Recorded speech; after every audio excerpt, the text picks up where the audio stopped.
Hello, everyone, and welcome back to another episode with Road to Glory podcast. I'm Juliet. And I'm Cecilia. And in today's episode, we are gonna be talking about the final two race weekends that we have ahead of us in F2. Because obviously, the last time we talked about F2, we were already looking ahead to 2026. But let's rewind it back a bit, because obviously, we still have a championship to be decided. And when this episode goes out, there will only be 2 weeks until they are racing in Qatar. And obviously the wait has been so long, but like we're so close now. Yeah, it's actually not that long away, which is kind of crazy, Yeah. because it's a double header.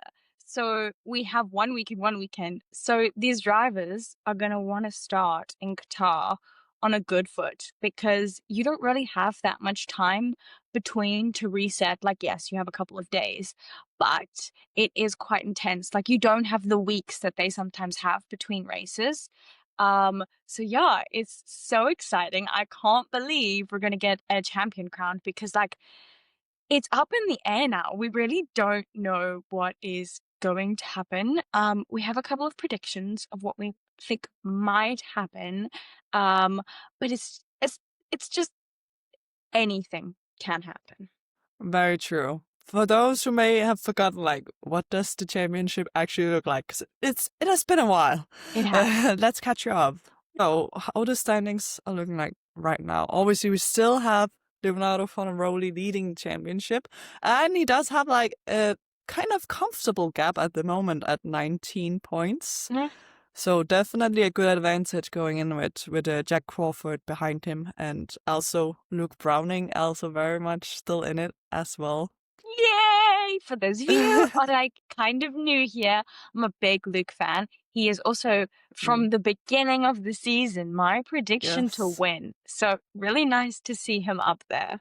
It's actually kind of insane that you are so close to being right. Like it could still very much happen, which I don't think a lot of people saw happening actually when you predicted it first. I know, because like coming in as a rookie, like why would I choose a rookie, you know? Um, I just have had so True. much faith behind him, and I still do. I still have a lot of faith in him. Yes, it will definitely be interesting to see what will actually happen because also going into Qatar, obviously we mentioned how long of a break they've had. Sometimes we do tend to see in F2 that it feels like some of the drivers have just forgotten how to drive. Like, so obviously they haven't, but we tend to see more chaos because everyone are like so eager to just get going that it can get very chaotic. Exactly. And some of the rookies haven't really been to these tracks before. The ones No. who were subbed in last year, like Luke has, which is great. But Yeah. then we have our championship leader who has not been to Qatar. He's been to Abu Dhabi because he subbed in for Zane Maloney when Zane left to do FE. But he hasn't been to Qatar. I'm not quite sure if he's actually even raced at Qatar. He might have, I don't know if like the regional championship that they have there. They do have like Middle Eastern championships that they sometimes do. But it is a different circuit. So he is coming off like he's coming into it a little bit on the back foot in that sense, but luckily our championship leader at the moment has raced at Abu Dhabi, so it's just Qatar that he kind of needs to get to grips with. Yes, exactly. So it will be interesting to see how well he will do. I'm confident that Fornaroli will be able to keep his lead. Also, like looking at last race they did in Baku, obviously he hadn't raced there either. And I know the result wasn't the best for him, ending up getting a time penalty. But if you look at just his pure pace at that track, even though he hadn't been there before, it was really strong. So I feel confident that he will have the ability to perform well in Qatar, but obviously anything can happen in an F2 championship, so it's really up in the air. I just like he's not backed by anyone. He's just No. himself, you know, and he's leading the championship. He came off of winning F3. So I just don't if he wins F2, where's he going? I don't see a natural step, like something that seems obvious, you know?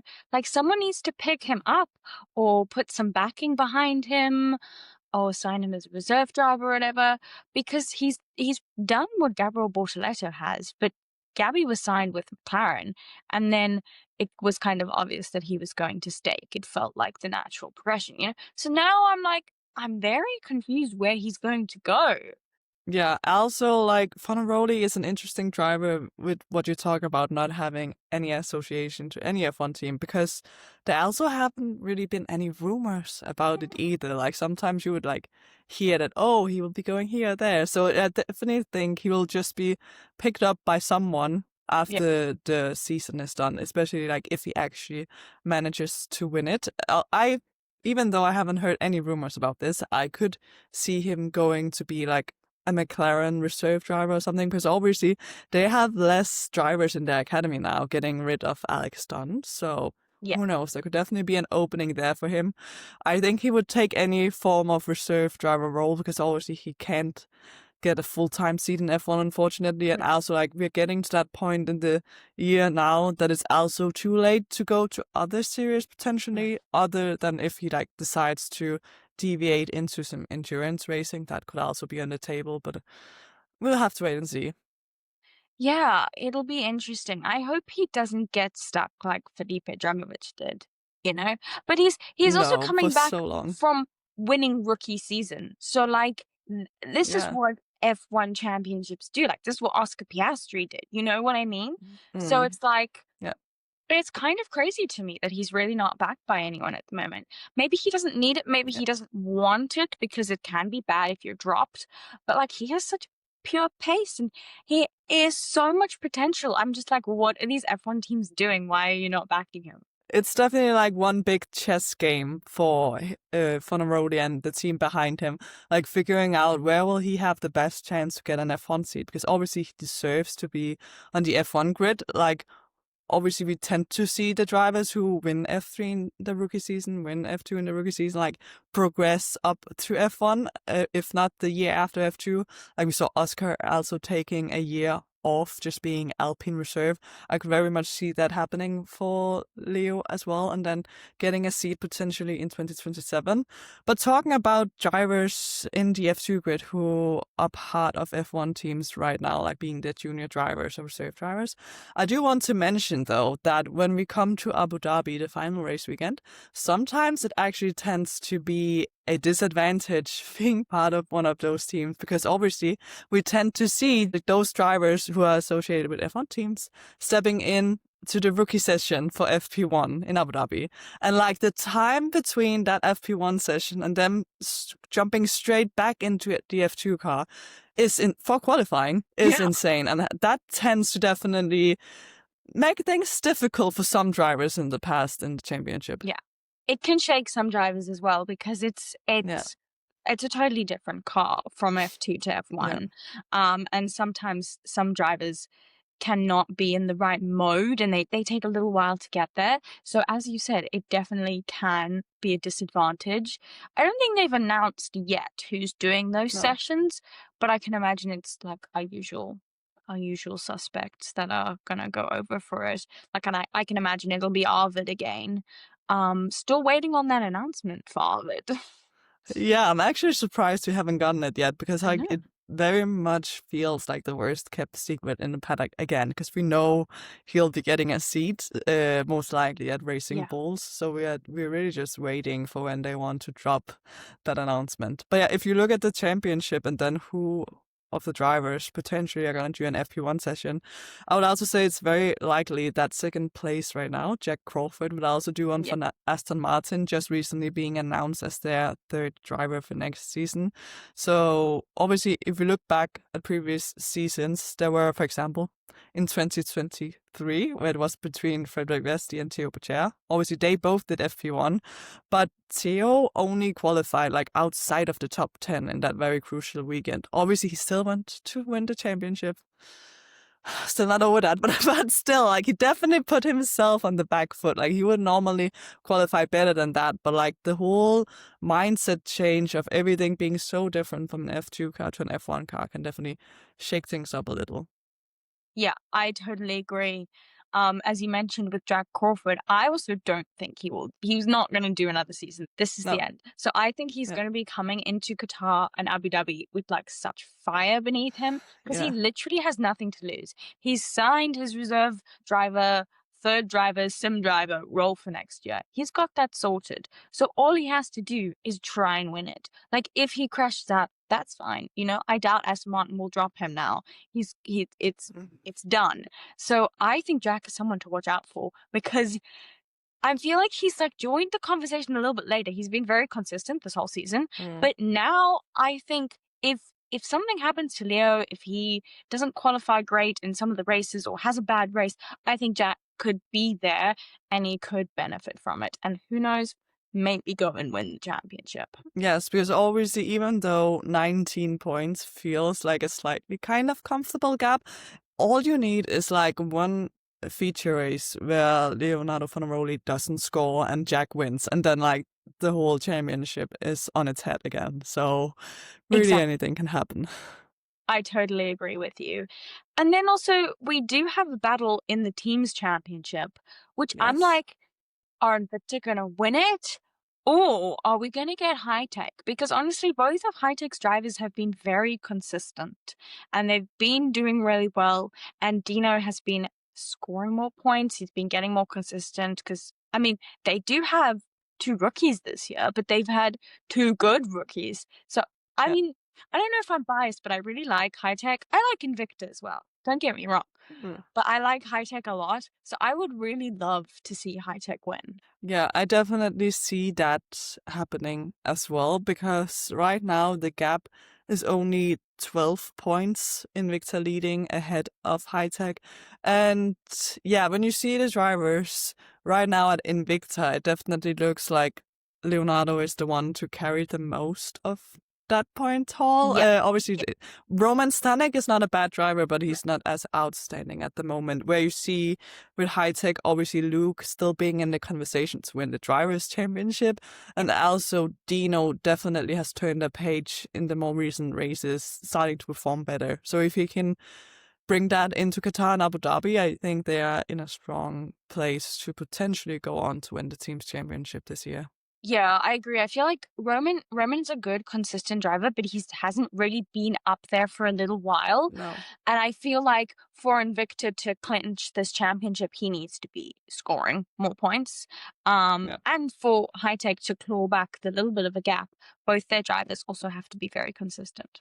Yeah, also, like, if you look at the standings as of right now, if you compare Leonardo Fornaroli to his teammate Roman Stanek, like, Leo in his rookie season versus Roman in his, like, third season, like, Yeah. Leo has scored more than 100 points more than Stanek Yeah. has. So, like, it's a big points gap that are between those two teammates. And then obviously there's also some luck playing into it, Yeah. Stanek being taken out in Monza and other stuff like that. But still, like, looking at the points difference, like, that is a big one for sure.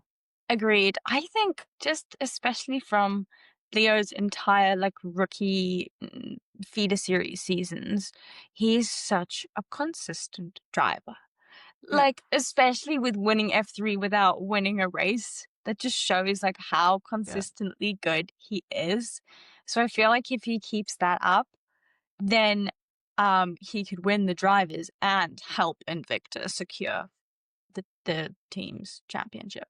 Definitely. I also like when we look at teams, a team that I don't see winning, but like still technically has an outside chance that is interesting to look at is obviously in third place right now. We have Campos Racing, and what is interesting about them is obviously that we will be seeing a new driver taking over Pepe Marti's seat now that he's leaving for Formula E. So like that is very interesting to see like which of their, I assume it will be one of their 2026 drivers that they Yeah. draft in a bit earlier, but it hasn't been announced yet No.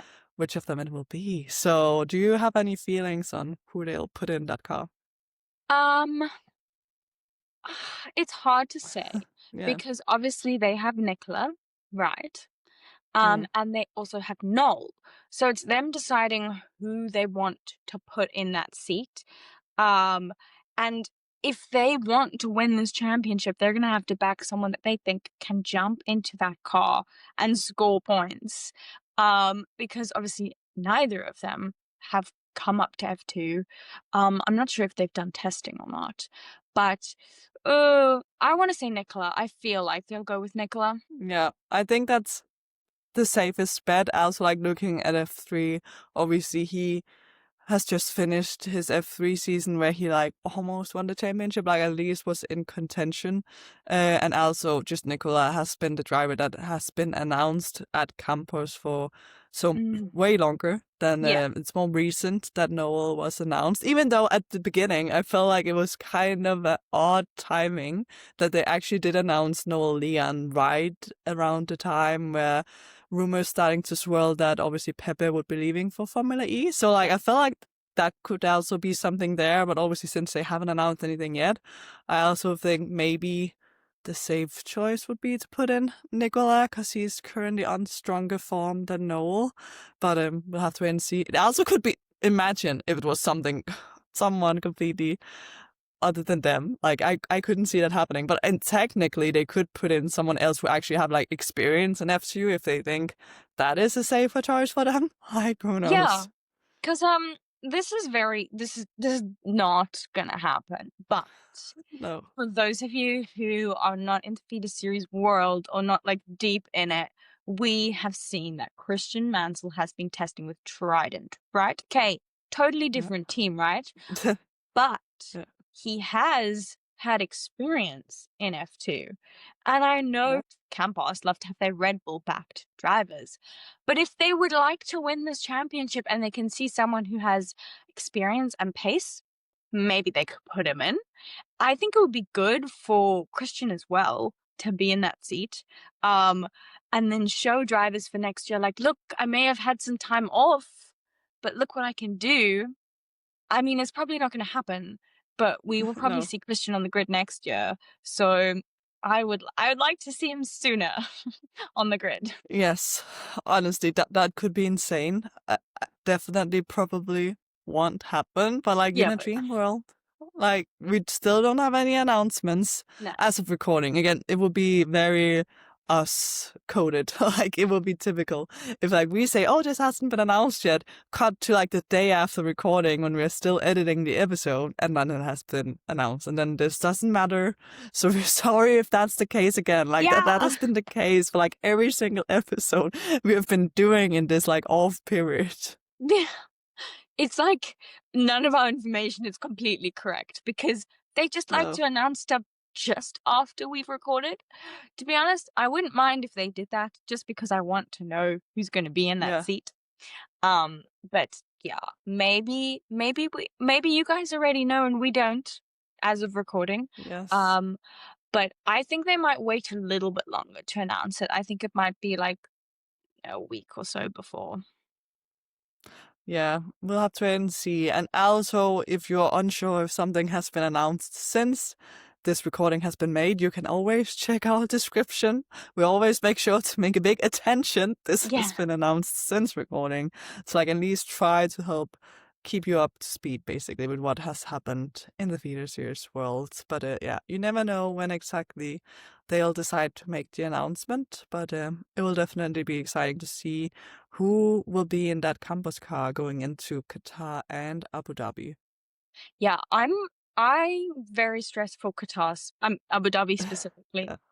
because Abu Dhabi because in F2 we have two races, so we have like two chances to score points. So usually going into the weekend, whoever is in like second or if it's really close, then there is like so much riding on it, and there's a shot that pretty much like those drivers in contention could win, which is always so stressful. And in the past, we have seen people lose it by stalling on the grid with Isaac Hadjar or like insane things happening. You know what I mean? Like Theo Mm. Bechet, like not qualifying well. So that gives a chance for Vesti. Like there is Mm. always so much in Abu Dhabi riding on it. I'm like Yeah. already stressed and it's weeks away. Yes, Abu Dhabi is definitely gonna be intense. Like I just so vividly remember the thing you mentioned with Isaac. Well, like obviously last year, for those who maybe didn't follow F2, they had a big issue with the new car there, where it often would stall off the line, where it wasn't just driver fault, like it would actually be an issue with the car. And obviously the most crucial final race, Isaac Hadjar not being far away in points from Gabriel Bortoleto and also like on the track, also not far behind him. But then the chaos we always get when they decide to have two identical Red Bull juniors in their little Red Bull livery cars. The commentators not realizing that it was Isaac stalling. They thought it was his teammates. Like everyone thinking, oh my god, this is so exciting. And then like the complete heartbreak when we realized shortly after that it was literally championship contender Isaac who had stalled on the grid. And that was just the end of his championship hopes. Yeah, luckily for him, he had already signed with Yeah, RB. So like he came out of it being like, my future is secure. Like I'm fine. I've done what yeah, I need to do, which was good for him. And I, being a McLaren fan and a Gabriel Bortoleto fan, I was obviously happy that he won the championship, yeah, but I would hate for something like that to happen in Abu Dhabi yeah, this year, because it doesn't seem like these drivers' fates, as of now, are really settled. Um, if it was Arvid in contention, then I would be like, if he stalled, it would have been fine, because again, we're pretty yeah. sure we know where he's going. But for some of these other drivers, it's like they need to win this to show that they can go on to be reserve driver or get a seat, whatever. So like I just hope that the championship comes down to just pure racing. Yes, exactly. Because it is so unfortunate if like everything comes down to just someone having bad luck, essentially their car breaking down either in Yeah. qualifying, which we have also seen already this season with Fornaroli, unfortunately having his car just break down during qualifying. Luckily, he obviously still has the lead in the championship, but like it is moments like that that can definitely be a big decider. But yeah, in general, I think that Abu Dhabi is just gonna be crazy because there are a lot of drivers that has a lot to prove, because we're also seeing like a lot of drivers who this will be their final race in F2. Like Richard for sure, obviously he can still technically win the championship. Like he has an off chance. Insane to still say that in his fifth season, but like he definitely has nothing to lose. There are drivers that has had the pace all season, but doesn't have the points to show for it, like Victor Martins. This will Yes. very much also probably be his final season. So like so many drivers who are just going out there, definitely needing to show what they got in this final chance they're gonna have in Qatar and Abu Dhabi. Absolutely. There's a lot riding on for a lot of people. So it's definitely one to tune in for and make sure you're present. Also Yes. Qatar, because Qatar's going to set the scene for Yeah. who we need to be looking out for in Abu Dhabi and who will be in the conversation, because after Qatar there's two races. So it will take some people out of mathematical contention. Exactly, because when we look into Qatar, whoever is gonna start on the right foot and like get momentum going, it will be likely that they will be performing well in Abu Dhabi as well. So like it will be so important to like start off the right way in Qatar, because that will definitely help them going straight into Abu Dhabi the week after. So I just can't wait. Honestly, I need it to be Qatar race weekend already. I Like it's know soon now. it is. And before that, we do have F1 Academy in Las Vegas. Yes. So, like, don't worry. We're always going to be here. But I just, Yeah. I love F2, and it's been so long since we had an F2 race. So I'm just really, really looking forward to getting back. Like, it's been months. I feel like I'm like missing my husband Yeah. who's gone off to war. Like, come back to me, F2. Yes. So we can't wait. Obviously, when this episode goes out, it will be only be a week-ish until F1 Academy final. So definitely looking forward to that. Obviously, we will make sure to get all the content out for you with a race review of that. Also, like a championship being decided there. So that will be exciting. And then also, obviously, then we'll shortly after be back with F2. And also, whenever it's not race weekend, we'll also get out content each Wednesday for you. So don't worry, we'll be here. Yeah, exactly. If you have any predictions for what you think might happen in these final races, F1 Academy, F2 final races, let us know below. I'm always so interested to hear other people's Yeah. opinions because, like, sometimes you have like an opinion that I have not even thought of, and then it can change how I see things. Oh. So let us know who you think is going to win F2. Are there going to be any like disasters? Is someone going to have awful races? So yeah, let us know. Follow us on all of our socials as well: Instagram, TikTok, Twitter. We're posting quite a lot. So, and yeah, we're easier to keep up with there because it's more in live time, whereas there's a little bit of a delay Yeah. from recording to posting. Definitely. And also, before we completely say goodbye for now, I feel like we have to like make it clear, even though we may have already hinted very much at it, but like who we think will win the F2 championship. So, do you want to start? Okay. Is your prediction still the same as the beginning of the year? I am divided. My body is divided because my heart says Luke Browning and always will. Yeah. Like, that's not changing. But my head says Jack Crawford. Ooh, Yeah. that's interesting. Yeah. So what do you think? That could also very much happen. Well, I'm just gonna pick the third option because that was actually what I was planning on. I still believe in Leonardo Fornaroli will keep his lead in the championship and go on to win the title. Like the epic story, we always tend to happen more often than it used to. But like winning his F3 season, winning his straight into F2 as well. I need to see that happen, and it very much could. But like all those three are definitely good bets, I think. Or Richard for sure comes out of nowhere again. We've covered Steals our the title. bases here. Yeah, Someone has to be right. that is true. But we'll have to wait and see. And until then, I hope you all follow us. Make sure to watch our next content. And we'll see you again next week. Bye. Bye.